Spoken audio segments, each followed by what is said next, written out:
காலை வணக்கம். சந்தோஷமா மகிழ்ச்சியா நிச்சயமா இருப்போம். சரிங்களா? ரொம்ப ரொம்ப சந்தோஷம், ரொம்ப ரொம்ப மகிழ்ச்சி. இன்னைக்கு எதுக்கு நான் வீடியோ போடுறேன்னா, அன்புள்ளங்களே தயவு கூர்ந்து புரிஞ்சுக்குங்க. நம்மளுடைய கலாமின் கரங்களில் இருக்க எல்லா அன்புள்ளங்களுக்கும் என் இதயம் கணித வாழ்த்துக்கள். ரொம்ப சந்தோஷம், ரொம்ப மகிழ்ச்சி.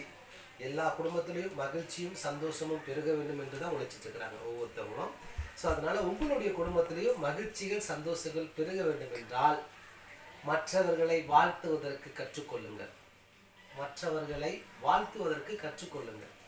இப்படி வாழ்த்த ஒரு பால் நம்ம அடிக்கிறோம் பார்த்தீங்களா? ஒரு பால் நம்ம அடிக்கிறோம். ஸோ அடிக்கிற பால் மறுபடியும் நமக்கு ரிட்டர்ன் வருது. எப்படி?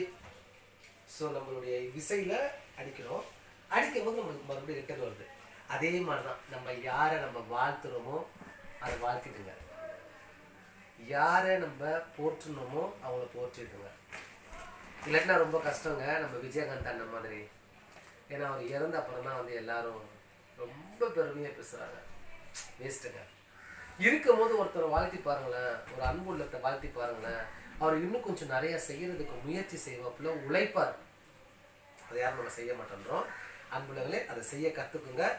நிச்சயமாகவே நம்மளுடைய எடுக்கின்ற ஒவ்வொரு நிகழ்வுகளும் நிகழ்ச்சிகளும் வெற்றியின் பாதையிலே, வெற்றியின் வெளிச்சத்திலே செல்ல வேண்டும் என்று எல்லாம் உள்ள இறைவனையும் பரம்பொருளையும் பிரபஞ்ச ஆற்றலையும் நிச்சயமாக நான் சொல்கிறேன். அன்புள்ளங்களே, உங்களுக்குள்ள மிகப்பெரிய ஒரு ஆற்றல் இருக்குன்னா அது அன்பு தான். உங்களுக்குள்ள மிகப்பெரிய ஒரு வழி நடத்துதல் இருக்குன்னா அது அன்பு தான்.